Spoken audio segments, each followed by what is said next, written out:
like Prime Minister Trudeau, President of Argentina, and so on, so that we penetrate the cabinets. Hey everyone, Canadian Renegade here.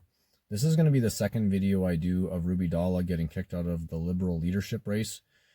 And what I'd like to start off with is some additional information has come out. She's been on several interviews, as well as she's been putting information out on her X account. And one of the things that she's claimed is that prior to the last, it was a conference call that she had with, I believe it was like a Liberal finance committee, and maybe there was maybe one on foreign interference as well. She said she had a conference call with these people. First of all, she said that she didn't even know who these people were that were investigating her until the conference call. They didn't introduce themselves. And then she just knew them because she knew who they were by their faces. But anyways, one of the claims she made was that she received a text message from a prominent, or no, she said two prominent reporters prior to her final conference call interview with these committees. And they told her that they had predetermined before she even had that meeting that she was going to be kicked from the leadership race. So now, right now, this is just her claiming this. I'm going to roll the video of her making these claims. There's two clips that I have. But if this is true, I'm sure it will come out in potential lawsuits or things that will be coming up. So I'm going to roll the clips and then I'll comment a little bit more about it. There were people that were informed last night that this disqualification would be coming minutes before I actually started the interview process with this committee. I had received text messages from two separate individuals stating that the outcome of the meeting before it had started would be that I would be disqualified. And I think that is because they wanted to silence myself. I was the only outsider in the race. 3 minutes before I'm supposed to be joining this call, I've just received this message from one of the most prominent reporters in our country. They are going to disqualify you for campaign irregularities and not for foreign influence. So as you can see from the video, those are some pretty wild claims.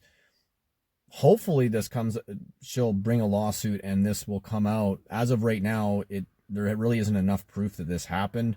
She hasn't shown her actual text messages. In the one video, it looked like she was kind of showing her phone, but then it looked like the text message that they put up on the screen was maybe something that they came up with.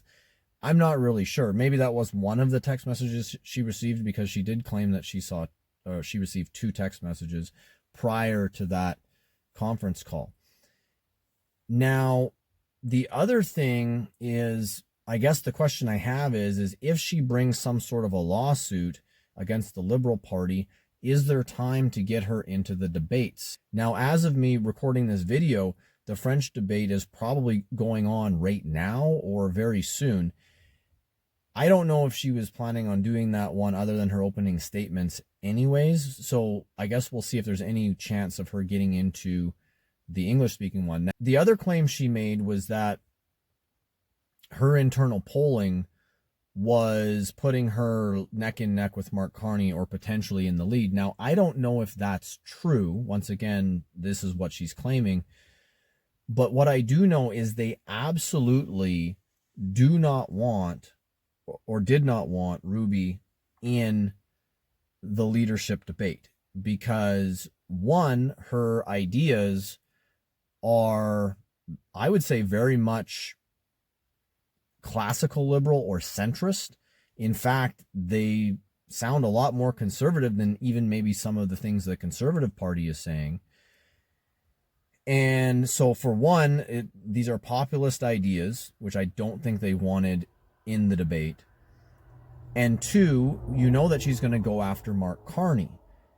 And so I think they just didn't want the contrast of her ideas, which will probably make all the other Liberal candidates look bad, along with her direct attacks against Mark Carney. I went through some of her X account, and I'm going to go over some of the things that she said prior to this announcement, and you can kind of see exactly what she's all about. And it's pretty extreme, at least from the Liberal standpoint, not from my standpoint, but as a Liberal candidate, it's pretty extreme stuff. So it says, Ruby Dhalla will deport every illegal immigrant living in Canada as Prime Minister. Okay, that's definitely not a current Liberal policy or idea, is it? Under my leadership, we will have a zero tolerance policy on drugs. Drug dealers caught with Schedule 1 substances will get life imprisonment. Drugs are destroying lives and families. I will end the carbon tax. No ifs, no buts. Carney was the first to advise Trudeau to do the carbon tax, and now he is the last to admit it was a bad idea. Like I said, do you want her debating Carney and throwing that in his face on live TV? Probably not. Momentum is growing. We are 21 days away from victory. Actually, this is something I wanted to bring up. If you look at the timestamp on here, it says February 16th. This was, I believe it was just a day or two before it came out in the media that they were investigating her for foreign interference violations. So, you know, they made sure that they got the money before they told her she was being investigated. Like, how greasy is that? Right? Like, I'm almost positive that this came out, and she even had a little clip on, or I think on her YouTube account. I'm almost positive that they handed the money over before they took the money before they told her she was being under investigation. So if that's the case, once again, super greasy. The final deposit of $125K has been delivered to the Liberal Party. Thank you to everyone who has donated or supported the campaign. In any way, together we will deliver real change for Canada. Now, if you don't know how it works, is that every Liberal candidate has to fundraise a certain amount of money. I don't know how much that actually is. I think it's in excess of $200,000, but there's multiple installments. And so as the leadership race goes on, they had to keep contributing more money to the Liberal Party. And, you know, that alone keeps a lot of people out from the leadership race if they can't raise the money. But then you have somebody like her that does raise the money, they take the money, and then they boot her out of the running for the party lead. Crackdown on criminals, zero tolerance on drugs, tougher sentencing, bail reform. Isn't that what a lot of us have been calling for? We need bail reform. We need tougher sentencing. Okay, I don't know. I mean, I guess the zero tolerance on drugs would be more aimed at fentanyl and hard drugs like that. You know, I don't know if I'm super extreme on the zero tolerance for the drugs, but definitely, you know, violent crime, crimes with weapons, you know, home invasions, armed robbery, you know, those types of things. We need to crack down on that crime. We can't be releasing these violent offenders back out to reoffend and re-victimize over and over and over again. So she's on point there. No more excuses, no more corporate greed.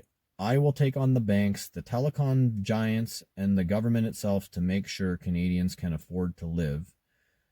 When I take office, Canada will have a stronger military, stronger borders, and we will end involvement in foreign wars. Once again, these are things that I want. Like I said, these are populist ideas. I don't want my money going to foreign wars like the war with Ukraine and Russia. I don't want us getting involved in a conflict that could spiral into World War III. As Prime Minister, my priority will be Canada's citizens, not foreign conflicts. I think I looked it up one time, and I think it was in excess of $9 billion that Canada has sent to Ukraine. You know, meanwhile, we have problems with homelessness. We have a problem with, you know, the fentanyl overdoses. There's a lot of people that need a lot of help here in Canada, but we have $9 billion to send over to another country for a war that could potentially escalate into World War III.